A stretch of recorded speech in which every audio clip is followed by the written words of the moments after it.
โอ้โหคนไทยทำได้ถึงขนาดนี้เลยเหรอคะขวดน้ำขวดอัดลมที่เรากินแล้วทิ้งขว้างไปหรือว่าซื้อมาโลละบาท2 บาทคนไทยมีไอเดียคิดค้นแล้วก็ลงมือทำแบบ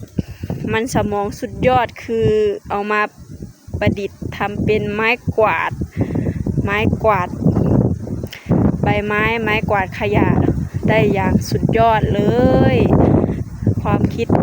ของคนไทยก้าวไกลที่สุดเลยสาวลาวอึ้งในสิ่งที่คนไทยทำได้ยังไงสาวลาวคิดไม่ถึงสุดยอดจริงๆค่ะสวัสดี FC ไทยลาวค่ะเด้อสาวไทยยินดีต้อนรับเข้าสู่ช่องแม่เลี้ยงเดี่ยวซะแนวเนาะ FC เนาะหลังจากที่บ่ได้พบกับสาวไทยกันเนาะ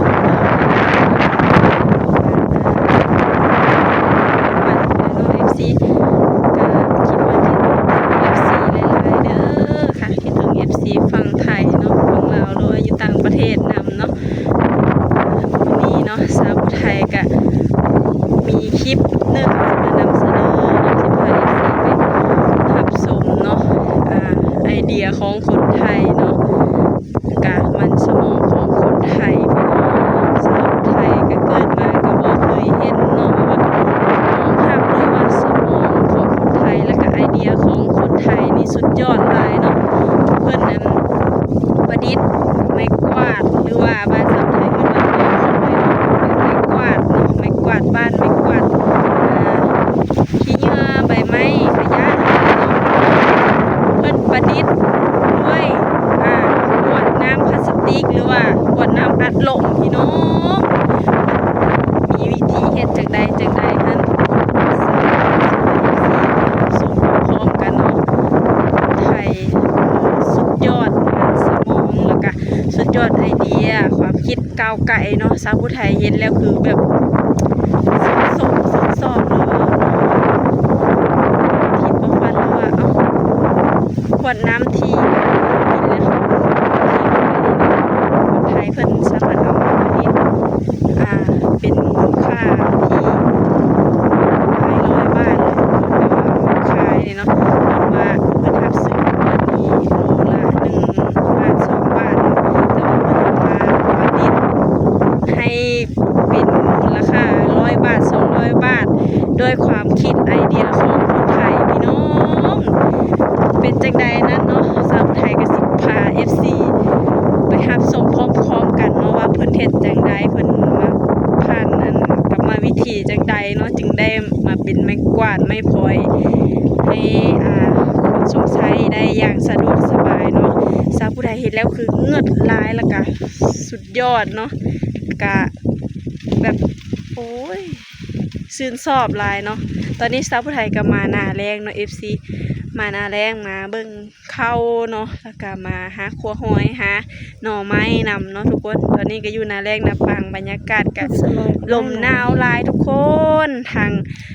ฝั่งไทยเด้เนาะทางต่างประเทศได้เป็นจังใดเนาะลมหนาวแล้วบ่อยู่บ้านสาวผู้ไทยนี่ลมหนาวได้ประมาณ2-3 อาทิตย์แล้วดิบ่เห็นฮอดแดดเนาะแดดก็แดดละน้อยแล้วก็ลมนะแห้งลมหนาวเลยลมจะย่องเป็นจังได้กะไปรับชมพร้อมๆกันเนาะฝากกดไลค์กดแชร์กดติดตามเป็นกำลังใจให้แม่เลี้ยงเดี่ยวนะเด้อค่ะมาหาน้องไม้ได้ซื้อนมให้ลูกกินพอได้ซื้อมากินแป้งนมให้ลูกเอ้ยFC สนับสนุนด้วยกันกดข้ามโฆษณานะเด้อจ้ะน้ำอารมณ์เอามาทำเป็นไม้กวาดลานแทนไม้กวาดทางมะพร้าวนี่ครับจากโลละบาท2 บาทด้ามหนึ่งใช้30 ขวดซึ่งไปชั่งกิโลก็ไม่ถึงโลหรอกจากราคา1 บาท 2 บาทกลายเป็นราคา100 บาทมันเพิ่มมูลค่ามาเกือบ10 เท่าเห็นไหมครับหลักการในการผลิตนะครับไม่ยากทำให้มันเป็นเส้นตรงโดยใช้ความร้อนแต่ว่าเบื้องต้นนะครับเราต้องรีดออกมาก่อนให้เป็นเส้นก่อนใช้เครื่องรีดดึงนะครับพอดึงมาเสร็จอยากให้เป็นเส้นตรงต้องใช้ความร้อนให้มันหดตัว ใช้วิธีการต้มก็ได้หรืออบด้วยแก๊สนะครับหรือใช้ลมร้อนเป่าแต่ผมแนะนำให้ชาวบ้านทำทั่วไปคือใช้วิธีการต้มเวลามาโดนความร้อนเนี่ยครับเส้นมันจะม้วนเข้ากลมๆเป็นกลมๆครับมันก็จะแข็งข้อดีของมันก็คือว่าพลาสติกเพชรเนี่ยมันทนต่อแรงกระแทกนะครับไม่เปาะแตกง่ายตากแดดก็ได้นะครับถ้าพี่น้องบ่เชื่อผมเอาไปตากแดดเมื่อก็ได้อยู่ได้เป็นปี2 ปีเนาะและมันคืนตัวได้ครับ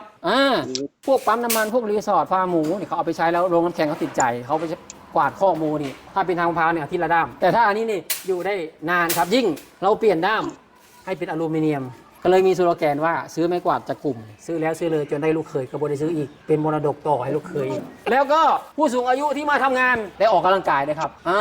ได้ออกกำลังกายผู้ใดเป็นเบาหวานความดันเราก็เลยมีสโลแกนว่าเชิญชวนผู้สูงอายุมาทำงานกับเราเนี่ยครับเบาหวานลดความดันหายรายได้เพิ่มผู้ใดเฮ็ดไม้กวาดเด้อเบาหวานลดความดันหายรายได้เพิ่มพวดสกินเพชรสกิน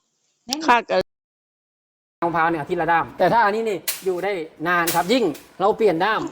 ให้เป็นอลูมิเนียมก็เลยมีสโลแกนว่าซื้อไม้กวาดจากกลุ่มซื้อแล้วซื้อเลยจนได้ลูกเขยก็บ่ได้ซื้ออีกเป็นมรดกต่อให้ลูกเขยแล้วก็ผู้สูงอายุที่มาทำงานได้ออกกำลังกายนะครับ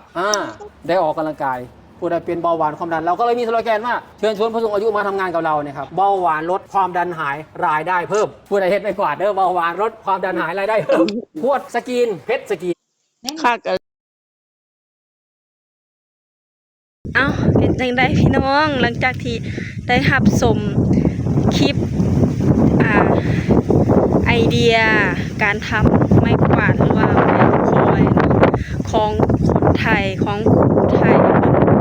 แบบสร้างงานสร้างอาชีพแล้วก็สร้างรายได้ให้คนในชุมชนเนาะแล้วก็เพิ่นแปลว่าให้คนแก่นี่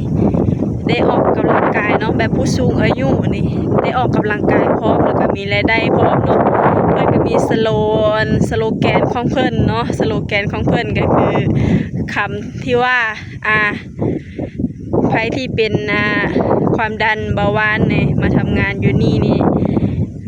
ความเบาหวานลดความดันหายรายได้เพิ่มเนาะก็สิว่าผิดก็ขอโทษขออภัยนะ FC หลายๆเด้อค่ะเพิ่นก็สโลแกนของเพิ่นนี่ก็สุดยอดเลยเนาะแม่นความของเพิ่นเลยเนาะทุกคนนี่คือไอเดียแล้วก็มันสมองความคิดก้าวไกลของคนไทยเนาะจากขวดที่ทิ่มเป็นเศษขยะเนาะเพิ่นซื้อมาโลละ1 บาท2 บาท3 บาทเนาะแต่ว่าเพิ่นมีไอเดียเพิ่นมีมันสมองที่เอามาประดิษฐ์เป็นไม้กวาดแล้วที่มีมูลค่าเป็น100 บาทเลยเนาะเป็น100 เท่าพันเท่าเลยเนาะมูลค่านี่เนาะพี่น้อง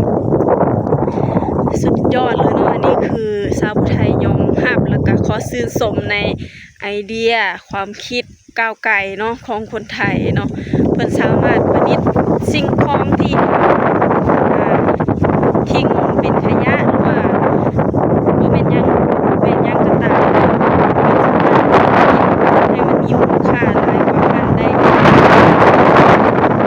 ถ้าเพิ่นว่าคนไทยเก่งฉลาดสุดยอดชาวไทยเห็นแล้วอย่างตะลึงเลยนะตะลึงเลยเนาะว่าเพิ่นคิดได้จังได๋แล้วก็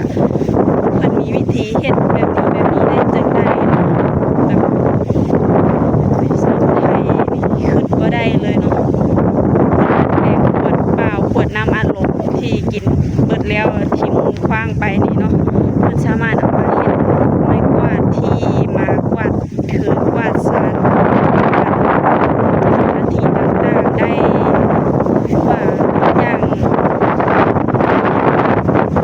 มั่นคงและก็ทนทานยอดอย่างนี้ตอนนี้ก็ล้มมันหัวยุ่งอย่าว่ากันเด้อ FC เด้อสำหรับคลิปนี้สาวไทยก็สิขอจบไว้เพียงเท่านี้เด้อสาวถึงตายเนาะจะได้เห็นคิดก้าวไกลแล้วไอเดียของคนไทยที่คิดประดิษฐ์สร้างได้อย่าง